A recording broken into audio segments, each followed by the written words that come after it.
10, 11, 12 জিলহজ মাসের এই 3 দিন, মানে কোরবানির দিন আমরা যেটারে বলি তারপরের 2 দিন সহ এই 3 দিনের ভিতরে যদি কারো কাছে 52.5 বড়ি রূপার সমপরিমাণ টাকা মূল্য থাকে তাহলে তার উপরে কোরবানি ওয়াজিব।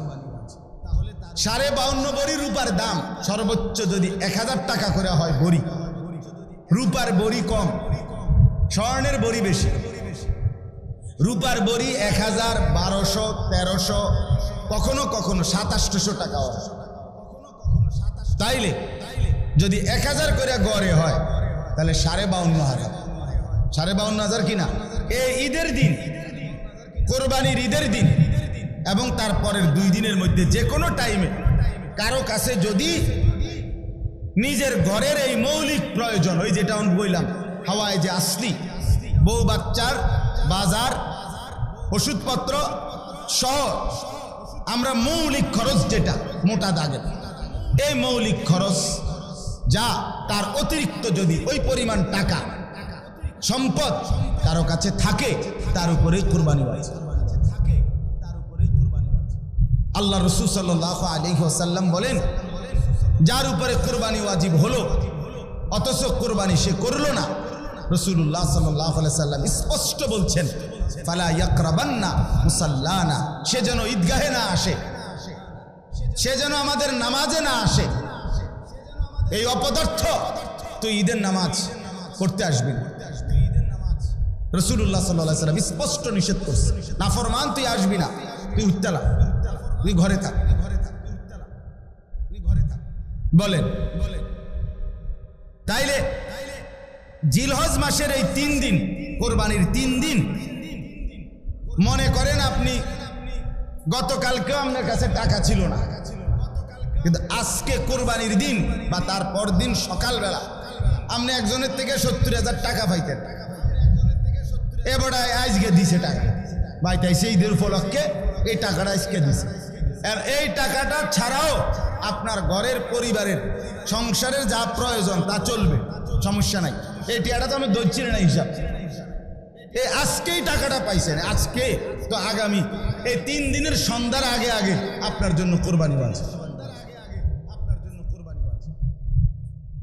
যে মহিলার কাছে স্বর্ণ আরো কিছু নগদ টাকা আছে, দুইটা মিলাইয়া যদি, যেমন একজন মহিলার কাছে মনে করেন 1 বড়ি স্বর্ণ আছে, 2 বড়ি 1.5 বড়ি, এটা তো থাকেই, একেবারে ন্যূনতম 1-1.5 বড়ি স্বর্ণ তো যে কোনো মহিলারে আছে, বুড়া বেড়িতে আছে, মহিলারও আছে, একেবারে গরিব বুড়া আবার ঘরেও আছে। সাথে যদি ওই 3 দিন এই মহিলার কাছে আলগা কিছু টাকাও আছে, 10,000, 5,000, 20,000, 15,000, উনার টাকা, এটি উনার মহিলার নিজের টাকা, স্বামী দিছে, নয়তো ছেলে দিছে, নয়তো বাপের বাড়ির থেকে দিছে, যেমনি হোক দিছে, এই স্বর্ণ আর ওই টাকাটা মিলাইয়া যদি 52,500 টাকার দামের চাইতে বেশি হয়, এই মহিলার উপরে কোরবানি ওয়াজিব, নিঃসন্দেহে ওয়াজিব। তাইলে 1 বড়ি স্বর্ণের দাম তো হলো 80,000, ওনার কাছে আরো আছে 5,000 ব্যক্তিগতভাবে টাকা, তো 85,000 ধরেন, তো 85,000 টাকা 52,500-এর চাইতে কম, তো তাইলে এই মহিলার উপরে কোরবানি ওয়াজিব হলো কিনা? ওই আমাদের সমাজে কয়জন মহিলার কোরবানি দেয়? বেড়িতে গুস্তও না খাবায় কিন্তু কোরবানি কো, রুটি গুস্তও না খায় উনি কিন্তু কোরবানি হয়ে।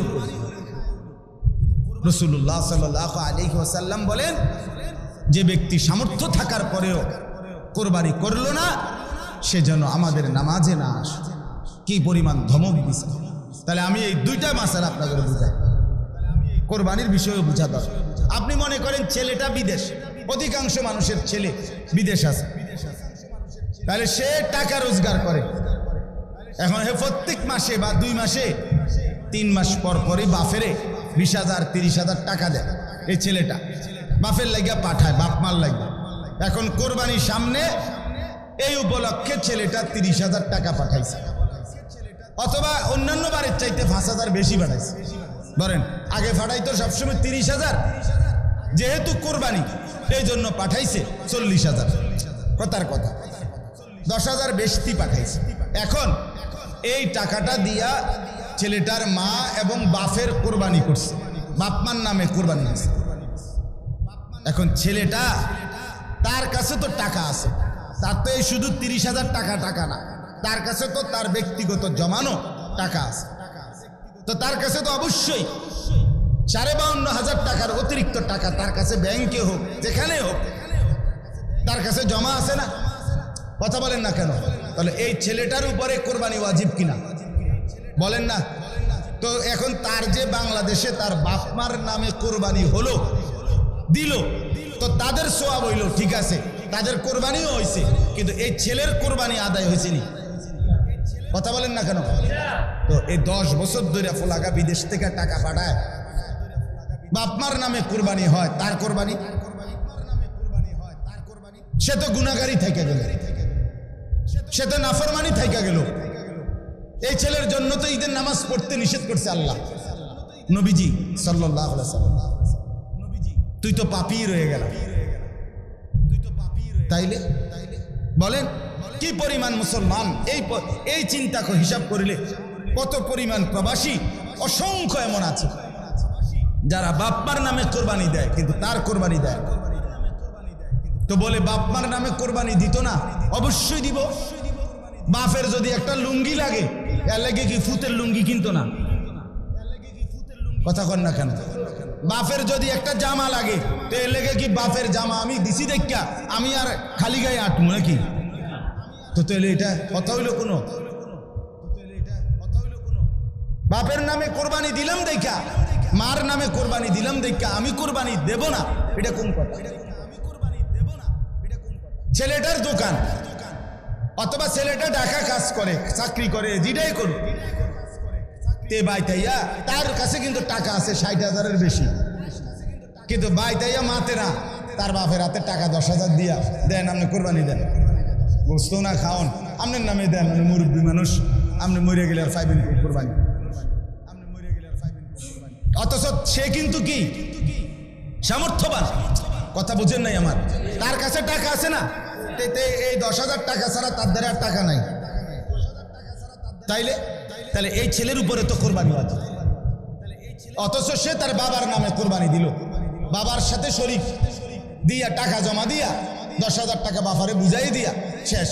সে মনে মনে ভাবতেছে আমি তো কোরবানি দিছি, এই যে আব্বারে দিছি 10,000, তুই বেটা আব্বারে না 10,000 দিছ, কোরবানি দিছ কই?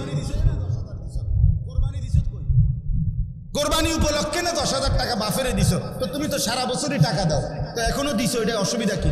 বাপমার খেদমত তুমি করবা না? বাপমারে তুমি দিবা না? বলেন কি পরিমাণ ছেলে যাদের কাছে টাকা আছে অথচ তারা কোরবানি দেয় না।